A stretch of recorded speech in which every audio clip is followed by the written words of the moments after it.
11th admission 2025-26चे registration सुरू झालेले आहे, तरी संपूर्ण विद्यार्थी रजिस्ट्रेशन करू शकतात।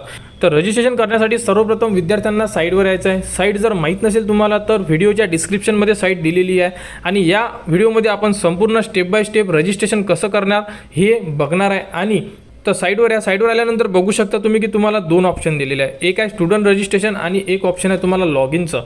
तर सर्वप्रथम आपल्याला नवीन रजिस्ट्रेशन करायचं आहे। या अगोदर जर तुम्ही रजिस्ट्रेशन केलेलं होतं डेमोमध्ये ते आता ग्राह्य धरण्यात येणार नाही आहे, परत फ्रेश रजिस्ट्रेशन आजपासून सुरू झालेलं आहे। तर स्टुडंट रजिस्ट्रेशनच्या ऑप्शनला आपल्याला क्लिक करावं लागेल आणि तिथून तुम्ही तुमचे रजिस्ट्रेशन करू शकता।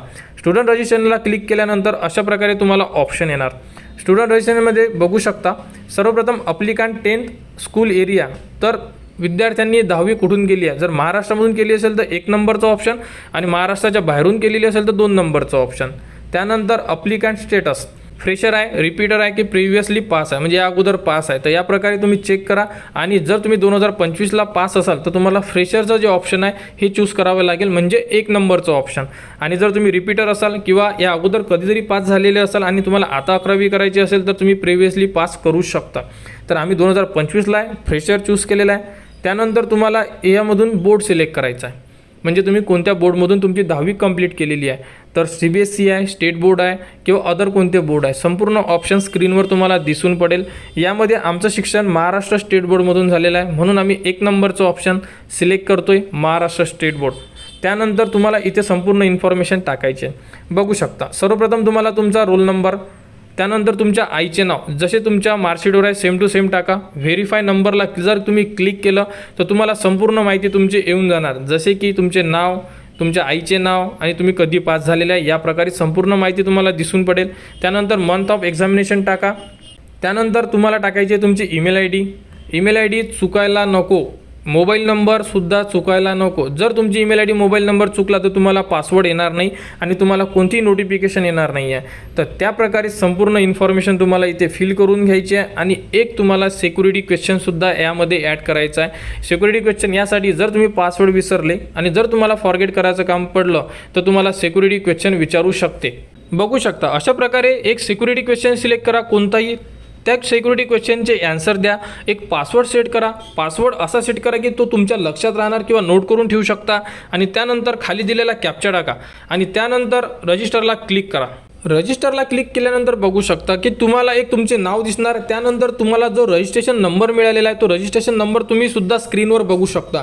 तो रजिस्ट्रेशन नंबर तुम्हाला कॉपी करून घ्यायचा आहे आणि त्यानंतर तुम्ही जो पासवर्ड सेट केलेला आहे तो पासवर्डसुद्धा तुम्हाला माहिती आहे। यानंतर तुम्हाला करून घ्यायचं आहे प्रोसीड टू लॉग इन, म्हणजे आपण आता लॉग इन करणार, जेणेकरून आपला जो रिमेनिंग फॉर्म आहे तो आपण आता फिल करणार। तर सर्व विद्यार्थ्यांनी लॉग इन करायचं आहे। लॉग इनचं पेज आल्यानंतर बघू शकता यामध्ये जो ID जो तुम्हाला आता स्क्रीनवर दाखवलेला आहे तो ID टाका। त्यानंतर तुम्ही जो पासवर्ड सेट केलेला आहे तो पासवर्ड टाका, खाली दिलेला कॅप्चा टाका आणि त्यानंतर लॉग इनला क्लिक करा। अशा प्रकारे तुम्हाला संपूर्ण माहिती यामध्ये फिल करून घ्यायची आहे। आणि 11th ॲडमिशन 2025-26 बद्दल संपूर्ण ज्या ॲडमिशन प्रोसेसची अपडेट तुम्हाला आपल्या चॅनलवर देण्यात येणार, त्यासाठी आपल्या चॅनलला सबस्क्राईब करून ठेवा। तर बघू शकता लॉग इन केल्यानंतर तुम्हाला संपूर्ण इन्फॉर्मेशन तुम्हाला स्क्रीनवर दिसत असेल। अशा प्रकारे संपूर्ण इन्फॉर्मेशन चेक करा आणि त्यानंतर तुम्हाला लेफ्ट साईडला बघू शकता की ॲप्लिकेशन फॉर्म पार्ट 1चा ऑप्शन दिलेला आहे। तर तिथून आपल्याला संपूर्ण ज्या स्टेप आहे ह्या स्टेप कंप्लीट करायच्या आहे आणि यामध्ये दिलेल्या संपूर्ण स्टेप तुम्हाला कंप्लीट करायच्या आहे। डॉक्युमेंटसुद्धा अपलोड करायचे आहे आणि ज्यांच्याकडे डॉक्युमेंट नसेल, जर तुम्ही कास्ट सर्टिफिकेटला अप्लाय केले असेल तर तुम्ही रिसिप्टसुद्धा अपलोड करू शकता। आणि जेव्हा तुमची कास्ट सर्टिफिकेट येईल म्हणजे ॲडमिशन प्रोसेसपर्यंत, म्हणजे जेव्हा तुम्हाला नंबर लागेल तुमच्या एखाद्या कॉलेजला तेव्हा तुम्हाला कास्ट सर्टिफिकेट द्यावी लागेल, तोपर्यंत तुम्हाला ॲडमिशन प्रोसेसमध्ये ग्राह्य धरण्यात येणार आहे। तर अशा प्रकारे संपूर्ण माहिती आहे। कोणाला कुठेही अडचण येत असेल तर तुम्ही कमेंट्स करू शकता, त्यावरती तुम्हाला संपूर्ण माहिती दिल्या जाणार। आणि विद्यार्थ्यांनी संपूर्ण जो फॉर्म आहे हा व्यवस्थितरित्या भरणं आहे, जर कुठे अडचण येत असेल तरी सांगा, त्यावरती तुम्हाला संपूर्ण माहिती दिल्या जाणार। तर बघू शकता ॲप्लिकेशन फॉर्म पार्ट 1 मध्ये अशा प्रकारे संपूर्ण स्टेप दिलेले आहे। Personal details, address, category, qualification, documents, payment आणि लॉक ॲप्लिकेशन फॉर्म। तर अशा प्रकारे संपूर्ण स्टेप आपल्याला कंप्लीट करून घ्यायचे आहे। रजिस्ट्रेशन डिटेल्समध्ये आपण जो पहिल्या याच्यामध्ये फॉर्म भरलेला आहे तो फॉर्म तुम्हाला दिसून पडेल, तो चेक केल्यानंतर त्यामध्ये एडिट होणार नाही, तरी तुम्ही एकदा तो फॉर्म चेक करू शकता। त्यानंतर बघू शकता की तुम्हाला तुमचे नाव, शाळेचे नाव, तुमची जन्मतारीख, संपूर्ण माहिती तुम्हाला दिसून पडेल। यामध्ये दिलेली माहिती एकदा चेक करा, जर कुठे काही अडचण असल्यास तुम्ही यामध्ये चेंजेस करू शकता आणि यानंतर जेव्हा फॉर्म तुम्ही लॉक करणार त्यानंतर चेंज होणार नाही आहे। आणि जर तुम्हाला सर्व माहिती बरोबर वाटत असेल तर सेव्ह अँड नेक्स्टला क्लिक करा। तर या पेजमध्ये संपूर्ण विद्यार्थ्यांना त्यांचा ॲड्रेस टाकायचा आहे। तुम्ही तुमच्या आधार कार्डनुसार सुद्धा यामध्ये ॲड्रेस फिल करू शकता किंवा जोही तुमचा ॲड्रेस असेल तो सुद्धा तुम्ही यामध्ये फिल करू शकता। तर पहिल्या लाईनमध्ये तुम्हाला ॲड्रेस टाकायचा आहे, त्यानंतर स्टेट, त्यानंतर डिस्ट्रिक्ट कोणती आहे, त्यानंतर तालुका आणि त्यानंतर सिटी किंवा व्हिलेज आणि पिनकोडसुद्धा तुम्हाला टाकायचा। अशा प्रकारे या पेजमध्ये दिलेली संपूर्ण माहिती आधार बेस तुम्ही लिहू शकता। जर तुमचा ॲड्रेस वेगळा असेल तर त्याप्रकारे संपूर्ण माहिती फिल करून घ्या आणि माहिती फिल झाल्यानंतर सेव्ह अँड नेक्स्टला क्लिक करा, म्हणजे तुमचा जो ॲड्रेस आहे हा सेव्ह होऊन जाणार। ॲड्रेस झाल्यानंतर नेक्स्ट पेजमध्ये आहे तुम्हाला तुमची कॅटेगरी इन्फॉर्मेशन। तर यामध्ये तुमची जी कास्ट आहे ही कास्ट तुम्हाला सिलेक्ट करायची आहे, जी कास्ट असेल। आणि विद्यार्थ्यांनी जर कास्ट सर्टिफिकेट काढलेली असेल तर ती कास्ट सर्टिफिकेट तुम्हाला अपलोड करायची आहे। आणि जर तुमच्याकडे कास्ट सर्टिफिकेट नसेल, तुम्ही अप्लाय केलेलं असेल तर तुम्हाला जी तुमच्याकडे रिसिप्ट आहे म्हणजे पावती आहे ती सुद्धा तुम्ही अपलोड करू शकता। आणि एक डिक्लेरेशन फॉर्म आहे तो सुद्धा आपण भरून देऊ शकतो की जेही रिमेनिंग डॉक्युमेंट्स असेल हे आपण ॲडमिशनच्या दिवशी देणार अशा प्रकारे। तर यामध्ये दिलेली संपूर्ण माहिती विद्यार्थ्यांना प्रॉपर फिल करून घ्यायची आहे।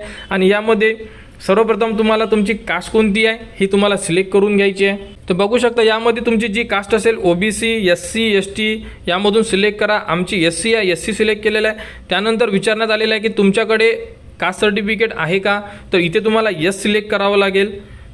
आणि त्यानंतर तुम्हाला एक ऑप्शन दिलेला आहे की तुम्हाला ॲडमिशन कोणत्या कास्टमधून घ्यायची आहे, तर तुम्हाला तुमची जी कास्ट आहे तीच कास्ट तुम्हाला खालीसुद्धा सिलेक्ट करायची आहे, कारण त्यामध्ये ओपनचं ऑप्शन येत आहे। परंतु तुम्ही ओपन सिलेक्ट करू नका, कारण जर तुम्ही तिथे ओपन सिलेक्ट केलं तर तुमची ॲडमिशन ओपनमधून होणार, त्यामुळे तर तिथे सुद्धा तुम्हाला जी तुमची कास्ट आहे ही सिलेक्ट करायची आहे। जशी आमची SC असल्यामुळे आम्ही तिथे SC सिलेक्ट करणार। आणि त्यानंतर तुमची कास्ट सर्टिफिकेट कोणत्या स्टेटमधून दिलेली आहे तर इथे तुम्हाला ते स्टेट सिलेक्ट करावं लागेल, जसे आमचे महाराष्ट्र आहे। आणि त्यानंतर डिस्ट्रिक्टसुद्धा सिलेक्ट करायची आहे, कोणत्या जिल्ह्यामधून तुम्ही काढलेली आहे, अमरावती, अकोला, नागपूर, वाशिम जेही असेल तुम्हाला इथून तिथे ते टाईप करायचं आहे। त्यानंतर ॲडमिशन कॅटेगरी ॲडमिशन, तर इथे तुमची जी कास्ट आहे ती कास्ट सिलेक्ट करा, जस्ट आपण आता याबद्दल डिस्कस केलेलं आहे। आणि त्यानंतर खाली काही रिझर्वेशन आहे त्याबद्दलची एकदा आपण संपूर्ण जे रिझर्वेशन आहे हे रीड करून घेऊ आणि त्या रिझर्वेशनचे ॲन्सर येस ऑर नोमध्ये द्यावे लागेल। बघू शकता ए नंबरचा पॉईंट आहे की तुम्ही हँडिकॅप आहेत का, म्हणजे दिव्यांग आहेत का। जर असाल तर तुम्हाला यस सिलेक्ट करावं लागेल आणि जर नसाल तर इथे तुम्हाला नो सिलेक्ट करावं लागणार। त्यानंतर प्रोजेक्ट ॲफेक्टेड म्हणजे प्रकल्पग्रस्त आहात का, असाल तर यस करा, अदरवाईज तिथे नो सिलेक्ट करा। त्यानंतर parents has been transfer online process area, इथे सुद्धा नो करा। त्यानंतर ग्रँडफादर फ्रीडम फायटर, असाल तर यस करा, अदरवाईज नो करा। त्यानंतर बघू शकता की EX सर्व्हिसमॅन म्हणजे तुमचे वडील EX सर्व्हिसमॅन आहात का, असाल तर यस करा, अदरवाईज तिथे सुद्धा तुम्ही नो करू शकता। त्यानंतर काही विद्यार्थी स्पोर्टमध्ये सुद्धा असतात, तर स्पोर्टचं रिझर्वेशन पाहिजे आहे का, जर तुम्ही असाल तर यस करा, अदरवाईज तिथे सुद्धा तुम्ही नो करू शकता। त्यानंतर जी नंबरचा पॉईंट आहे इथे सुद्धा तुम्हाला नो करायचं आहे।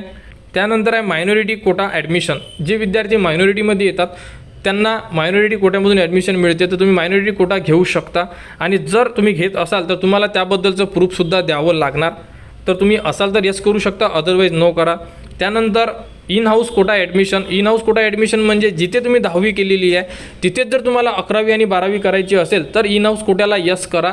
आणि जर तुम्हाला तिथे 11th 12th करायचं नाही आहे तर तुम्ही इन हाऊस कोट्याला नो करा। सर्वप्रथम तुमच्या स्कूलमध्ये 11वी 12वी आहे का हे सुद्धा तुम्हाला चेक करावं लागेल, असेल तरच तुम्ही इन हाऊस कोट्याला यस करू शकता, अदरवाईज तिथे सुद्धा नो करा। आणि त्यानंतर सेव्ह अँड नेक्स्टला क्लिक करा। सेव्ह अँड नेक्स्ट क्लिक करायच्या अगोदर संपूर्ण माहिती एकदा रीड करा, चेक करा आणि त्यानंतरच तुम्ही पुढील प्रोसेस करू शकता। फॉर्ममध्ये चूक व्हायला नको, कारण की एकदा फॉर्ममध्ये चूक झाली तर ती एडिट होत नाही, त्यामुळे तर संपूर्ण इन्फॉर्मेशन चेक करा आणि त्यानंतर सेव्ह अँड नेक्स्टला क्लिक करा। त्यानंतर बघू शकता तुम्ही की 10वीमध्ये तुम्हाला जेवढेही मार्क्स मिळालेले आहे संपूर्ण मार्क्स व्यवस्थितरित्या तुम्हाला स्क्रीनवर दिसत असेल। यामध्ये चेक करा की संपूर्ण जे मार्क्स आहे पर्सेंटेज आहे हे तुम्हाला दिलेले आहे हे बरोबर आहे किंवा नाही आहे, आणि संपूर्ण विद्यार्थ्यांचे मार्क्स हे बरोबरच असणार आहे, त्यामुळे तुम्ही सुद्धा एकदा व्यवस्थित चेक करून घ्या आणि त्यानंतर सेव्ह अँड नेक्स्टला क्लिक करा। सेव्ह अँड नेक्स्टला क्लिक केल्यानंतर तुम्हाला 4 डॉक्युमेंट्स मागितलेले आहे, 4 डॉक्युमेंट्स आपल्याला अपलोड करायचे आहे। लिस्ट बघू शकता, 10th मार्कशीट, आज संपूर्ण विद्यार्थ्यांना मार्कशीट मिळालेली आहे। तर तुम्ही मार्कशीट अपलोड करू शकता. TC सुद्धा मिळालेली आहे, तुम्ही TC सुद्धा अपलोड करू शकता. कास्ट सर्टिफिकेटचं ऑप्शन आहे, कास्ट सर्टिफिकेट असेल तर तुम्ही ती सुद्धा अपलोड करू शकता. त्यानंतर बघू शकता अंडरटेकिंग फॉर्म म्हटलेला आहे, म्हणजे जर तुमच्याकडे कोणते डॉक्युमेंट नसेल तर तुम्ही अंडरटेकिंग फॉर्मसुद्धा भरून देऊ शकता. म्हणजे घाबरण्याचं कारण नाही आहे. अंडरटेकिंग फॉर्म असल्यामुळे तुम्हाला ॲडमिशन प्रोसेसमधून कुठेही त्रास होणार नाही आहे. तर अंडरटेकिंग फॉर्मसुद्धा तुम्ही बघून घ्या आणि त्यामध्ये दिलेली संपूर्ण माहिती फिल करा आणि तो फॉर्मची प्रिंट काढा, फिल करा आणि त्यानंतर स्कॅन करा आणि तो तुम्ही अपलोड करा. अशा प्रकारे ही प्रोसेस असणार आहे. तरी संपूर्ण डॉक्युमेंट तुम्ही व्यवस्थितरित्या स्कॅन करा आणि व्हिजिबल असले पाहिजे, म्हणजे समोरचे जे ऑनलाईनमध्ये चेक करेल त्यांना ते दिसले पाहिजे. तर अशा प्रकारे एक डिक्लेरेशन फॉर्म आहे. या फॉर्म 2 याच्यामध्ये इंग्लिशमध्ये आणि मराठीमध्ये तुम्ही याची प्रिंट काढू शकता आणि प्रिंट काढावी लागेल, कारण हा आपल्याला पेनाने फिल करून घ्यायचा आहे. इंग्लिशमध्ये जर भरायचं तर इंग्लिशमध्ये पण आहे. यामध्ये बघू शकता जे ॲडमिशन प्रोसेस आहे इथे थोडा यांनी 21-22 दिलेला आहे, ही तुम्ही इथे कट मारून याला 25-26 करणार. तर बघू शकता यामध्ये विद्यार्थ्याचे नाव म्हणजे student name, application form number जो तुम्हाला आता मिळालेला आहे, तुमच्या मॅसेजसुद्धा आलेला आहे तुम्हाला, तो टाका. कॅटेगरी SC टाका. त्यानंतर रिजन जे तुमचा डिस्ट्रिक्ट आहे हे तुम्ही टाकू शकता. अशा प्रकारे संपूर्ण माहिती फिल करून घ्या. त्यानंतर बघा 1 नंबरचं caste certificate, 2 number non creamy layer, 3 number 10th school LG म्हणजे लिव्हिंग सर्टिफिकेट.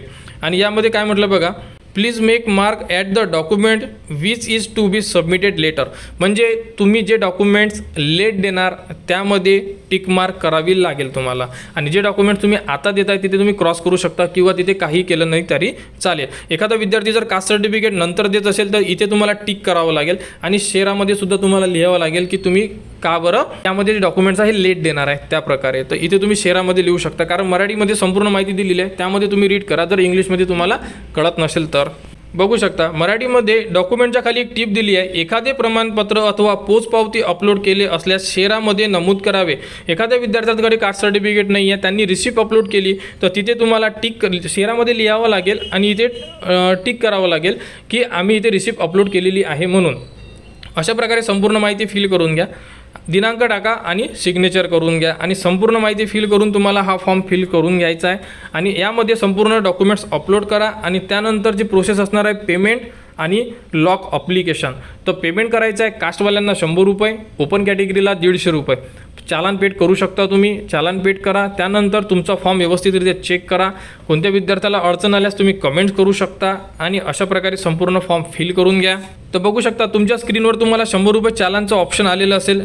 तर यामधून proceed to pay admission processing fee इथे जर तुम्ही क्लिक केलं तर तुम्ही तुमचं पेमेंट करू शकता. पेमेंट करून घ्या आणि त्यानंतर लॉक अप्लिकेशन फॉर्म बघा. या फॉर्ममध्ये तुम्हाला संपूर्ण इन्फॉर्मेशन चेक करायची आहे. एकूण एक स्पेलिंग चेक करायचं आहे की तुम्ही भरलेला ॲड्रेस, तुमचे नाव, mobile number, email ID, date of birth, स्कूलचे नाव, त्यानंतर तुम्ही जे रिझर्वेशन येस नोमध्ये आन्सर दिलेले आहेत ते डॉक्युमेंट्स, संपूर्ण माहिती एकदा व्यवस्थित चेक करा. आणि जर तुमचा फॉर्म ओके असेल तरच तुम्ही खाली चेकबॉक्सला क्लिक करा आणि तुमचा फॉर्म लॉक करा. लॉक केल्यानंतर तुमच्याजवळ एक PDF येणार आणि त्यानंतर प्रिंट अप्लिकेशन फॉर्मचं तुम्हाला ऑप्शन येईल, तर तुम्ही प्रिंटसुद्धा काढू शकता. तर अशा प्रकारे संपूर्ण विद्यार्थी 11th ॲडमिशन 2025-26साठी फॉर्म फिल करू शकतात. तर लवकरात लवकर फॉर्म फिल करा. कोणत्याही विद्यार्थ्याला अडचण आल्यास कमेंट्स करा आणि 11th ॲडमिशन 2025-26बद्दल संपूर्ण जे अपडेट असेल मेरिट लिस्ट, कॅपराऊंड या संदर्भात संपूर्ण अपडेट तुम्हाला आपल्या चॅनलवर देण्यात येणार. त्यासाठी आपल्या चॅनलला सबस्क्राईब करा, हा व्हिडिओ इतरांपर्यंत शेअर करा.